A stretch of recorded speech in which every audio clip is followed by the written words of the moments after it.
I was randomly listening to Eminem Relapse today. I think that's one of his worst albums. And then it made me think, like, I know there's introverts out there, there's people that like to isolate themselves, but while isolation can give you good mental clarity, it can always lead you to a place where you don't know what's going on in the outside world. When I'm listening to that album and I'm just listening to the sound of Eminem's voice, the way he's got this accent in all of these songs, just the stuff that he's rapping about, this guy, that was his comeback album as well. He hadn't released an album since '04, so this was his first mark coming back. And to hear what he produced, and then him having to correct that by doing the Recovery album a year later with a completely different sound and a completely different flow, it kind of just showed that him isolating himself for years. I know obviously he was in rehab, he was going through the death of Proof and other things like that.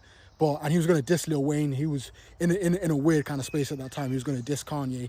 But '09, when he released that album's probably got 3, maybe 4 good songs. Apart from Beautiful. Beautiful is probably the only song on there that I'm like, yeah, that's authentic Eminem song. Apart from that, Relapse Refill had a couple decent songs. Be Careful What You Wish For was good. But I'm sorry, Must Be the Ganja, 3 a.m., Bagpipes from Baghdad. No, those songs are just not levels. I think that isolation really hurt him. He didn't know what to do, how to come back. So you don't want to isolate yourself. If you do isolate yourselves, you need to be in contact with at least 1 or 2 people who can keep you hip to what's going on in the real world and reality, so that when you do come back into the real world, you kind of are up to date and you know what's going on. You don't want to be the guy who he's inside for 2 years, he comes outside and he's completely behind, doesn't know what's going on. You got to keep to the times to an extent at least.